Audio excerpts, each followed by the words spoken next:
The room went silent before anyone realized why. It wasn't fear, not at first. It was recognition. The kind that creeps up the spine when men who live by noise suddenly understand that something final has entered the room. Bumpy Johnson stood near the window, his back half turned to the table where the suits had gathered. Outside, Harlem breathed the way it always did, vendors shouting, radios humming, footsteps layered with history.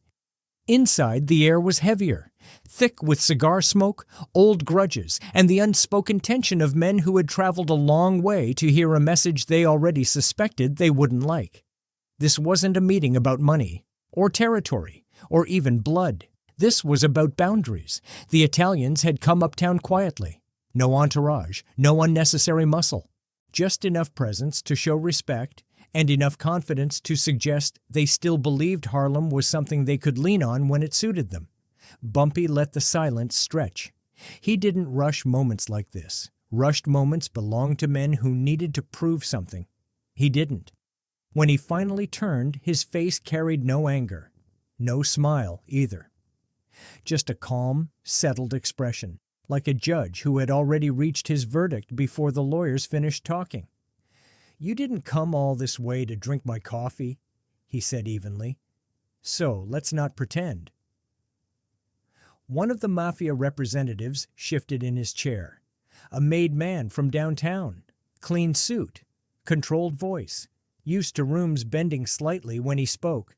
"We're just here to make sure everyone understands the situation," the man said. "Things are changing." Bumpy studied him for a long second. Not the words, the man, the posture, the assumptions. "Things are always changing," Bumpy replied. "Question is who's doing the changing and who's being told to accept it." The table stiffened, because everyone in that room knew what this was really about. For years, Bumpy Johnson had been the line Harlem did not cross, and the line outsiders learned to respect. He wasn't loud about it, didn't need to be. His power wasn't built on theatrics or threats shouted in alleyways. It was built on memory, on consequence, on the quiet understanding that Harlem answered to one of its own. But lately the whispers had started again. Downtown influence creeping north. Old arrangements being revisited. Subtle pressures disguised as business proposals. And now they were here, sitting in his space, waiting to see if age had softened him. They had mistaken longevity for weakness. Bumpy stepped closer to the table, placing his hands flat against the wood. The sound was soft, but it landed like punctuation. "I'll save you the trouble," he said calmly. "This meeting ends one of two ways. You leave understanding the rules, or you leave understanding the cost of forgetting them." No one spoke, because in that moment every man in the room understood something important.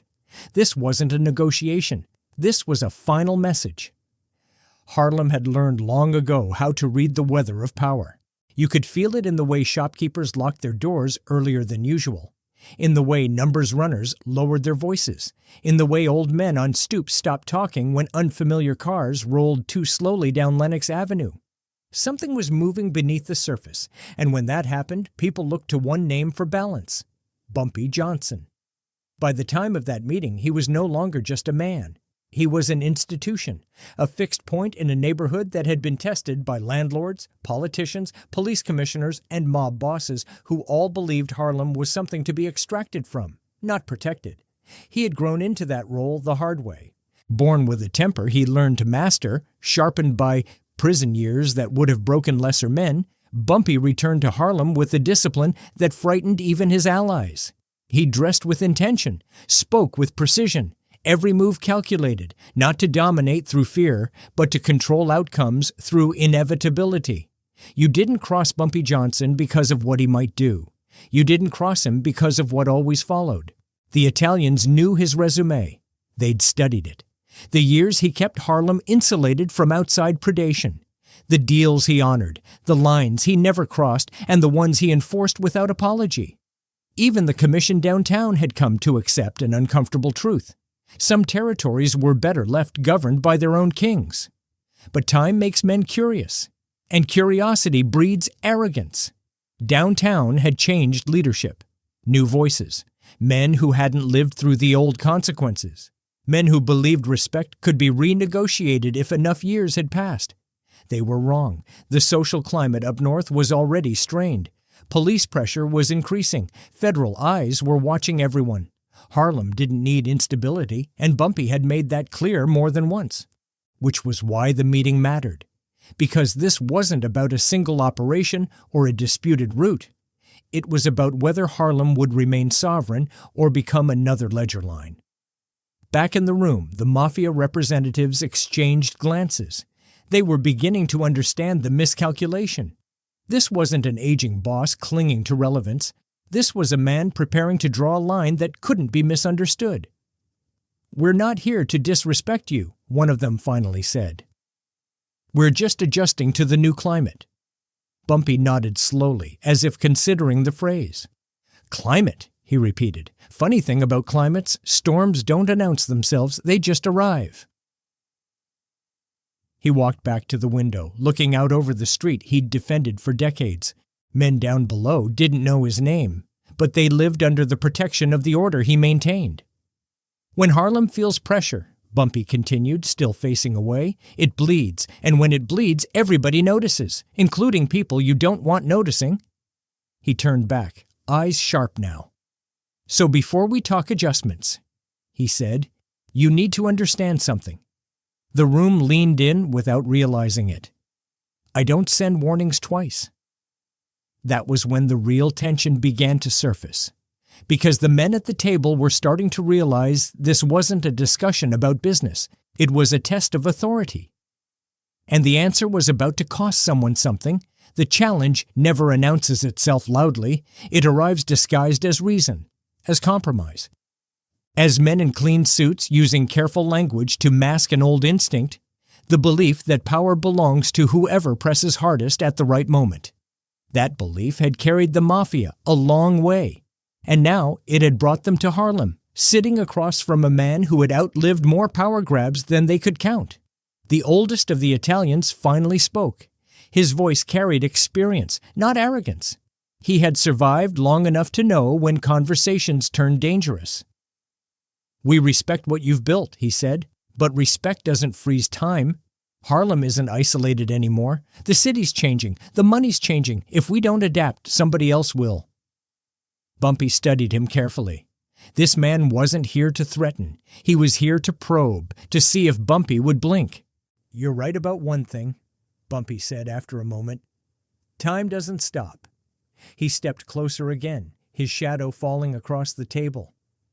"But adaptation doesn't mean invasion." One of the younger men shifted, irritation creeping into his posture. He hadn't earned his patience yet, hadn't buried friends or rebuilt operations from ashes. To him, this was inefficient, unnecessary. "We're talking about cooperation," the younger man said. "Shared roots, shared interests. Nobody gets hurt." The words hung in the air, wrong in every way. Bumpy's eyes moved to him slowly. "Careful," Bumpy said quietly. The younger man straightened, caught between pride and instinct. "With respect, you don't control the whole city." That was it. Not the insult itself, but the assumption behind it. Bumpy didn't raise his voice, didn't strike the table. He did something far more unsettling. He smiled, a small, measured expression that carried no warmth. "You see," Bumpy said, "that's the mistake men keep making. They think control is about owning everything. It's not." He tapped the table once with his knuckle. "It's about knowing exactly what matters and making sure nobody touches it without permission." The room tightened. Bumpy leaned in now, his voice low enough that everyone had to listen. "Harlem matters, not because of what it earns, but because of what it survives. I don't rent that out. I don't loan it. And I don't share it with men who see it as a shortcut." The older Italian raised a hand slightly, trying to de-escalate. "No one's trying to take Harlem from you," he said. Bumpy met his eyes. "Then stop asking for pieces of it." Silence. Outside, a car horn blared. Somewhere, a train rumbled. Life went on, unaware that lines were being drawn that would ripple far beyond this room. The younger man exhaled sharply. So that's it? No room to move? Bumpy straightened. There's always room, he said. Just not across my line. That was when the reality settled in. This wasn't a negotiation that could be adjusted with numbers or favors. This was a final boundary being enforced by a man who didn't bluff, and whose consequences had a long memory. The Mafia had come to test Harlem's king. And now they had to decide whether they believed the legend. The room had crossed the point of politeness. Every man sitting at that table understood it now. This was no longer about persuasion. It was about whether anyone in that room was willing to be the one who pushed too far, and paid for it.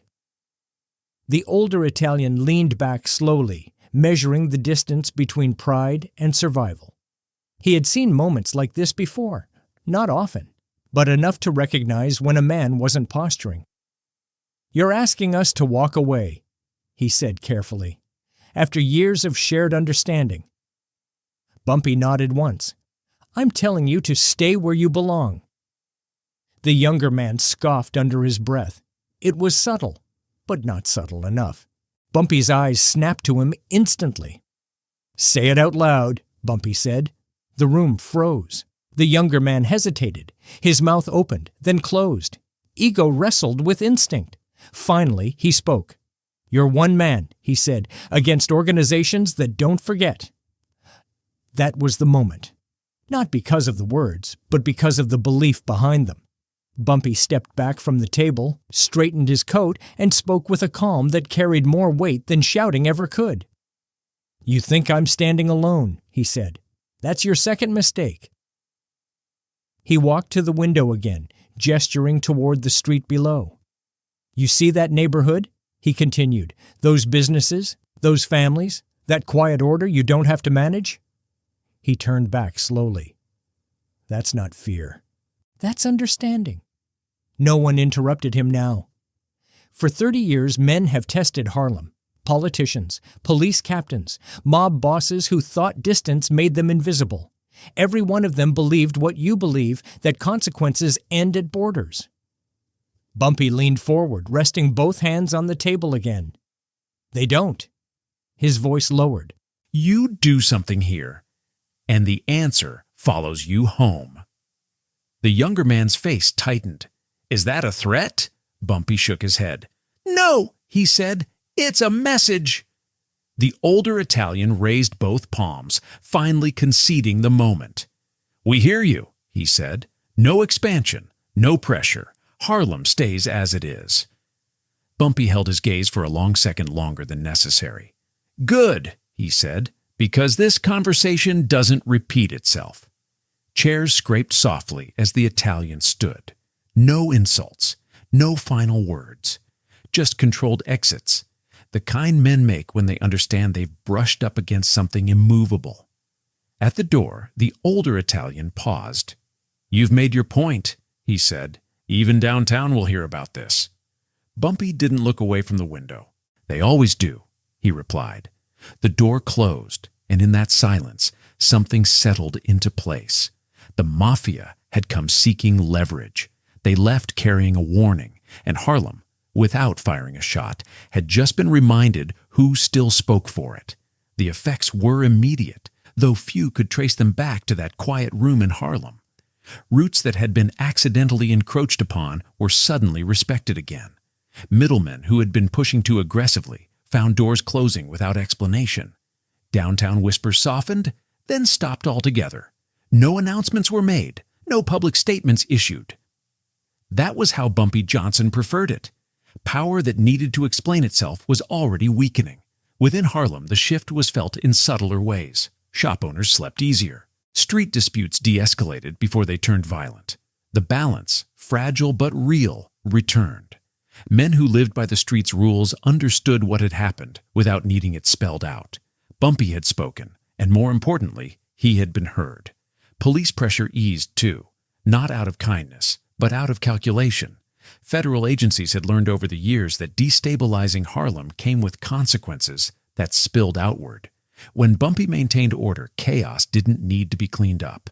Even law enforcement understood boundaries. But the real consequence wasn't tactical. It was symbolic. Downtown bosses talked about the meeting in private, measured tones. No one mocked it. No one dismissed it. The younger man who had challenged Bumpy's authority was quietly reassigned, moved out of conversations that required judgment. He had confused ambition with wisdom. That mistake cost him influence. Bumpy never followed up, never sent an emissary, never asked for confirmation. He didn't need it. The silence was confirmation enough. Weeks later, a trusted lieutenant asked him if he expected retaliation. Bumpy's answer was simple. Men who understand the message don't need to reply, he said. Men who don't make noise first. No noise came because the Mafia, despite their reputation, respected clarity. And Bumpy Johnson had delivered the clearest message of all. Harlem was not a weakness to be exploited. It was a line that existed for a reason. And lines like that didn't just protect territory. They protected dignity. For the people who lived there, Bumpy's actions weren't framed as dominance. They were framed as guardianship. He didn't posture for the neighborhood. He preserved it. That distinction mattered. Years later, long after the details of the meeting blurred, the result remained. Harlem continued to operate on its own terms. Imperfect, pressured, but not owned. And that was the justice in it. Not violence, not spectacle. Just respect enforced by a man who understood that the strongest message is often the one delivered without witnesses and remembered by everyone who needed to hear it. History doesn't always record moments like this. There were no headlines, no indictments, no bodies left to mark the turning point. But in Harlem, and in the rooms where real power was discussed, this meeting became reference material. A quiet example. When men spoke about boundaries, someone would eventually say, "Remember what happened uptown?" And no one would ask for details.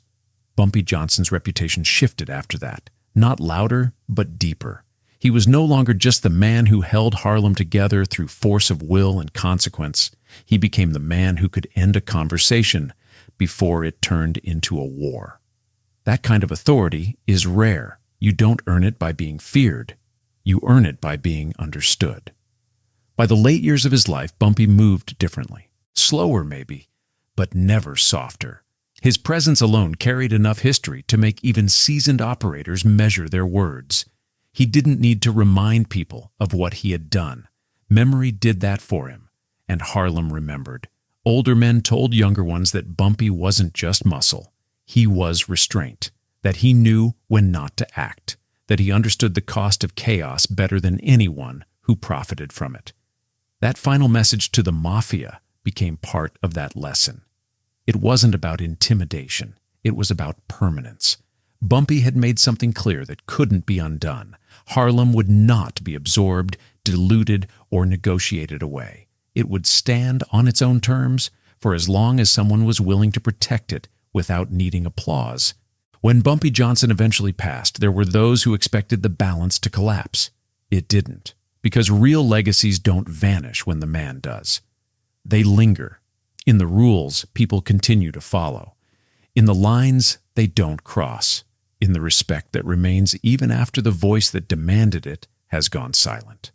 The Mafia never returned to Harlem looking for leverage. They didn't need to. The message had already been delivered and understood. This wasn't a story about crime. It was a story about limits, about a man who understood that power without restraint destroys everything it touches, and that real authority doesn't need to announce itself with violence. Bumpy Johnson's final message wasn't delivered with gunfire or bloodshed. It was delivered with clarity, patience, and an unshakable sense of responsibility to his people. The Mafia listened because they recognized something familiar in him, not recklessness, not ego, but permanence. Bumpy didn't fight for Harlem because it made him powerful. He was powerful because he fought for Harlem. And when he spoke with the weight of every consequence he'd ever enforced, and every line he'd refused to let be crossed. This wasn't just about one meeting or one warning. It was about a community's right to stand unclaimed, about respect that couldn't be bought or borrowed, about a legend who proved that sometimes the strongest message isn't the loudest one. It's the one that never needs repeating. The legend didn't raise his voice, and the world listened anyway.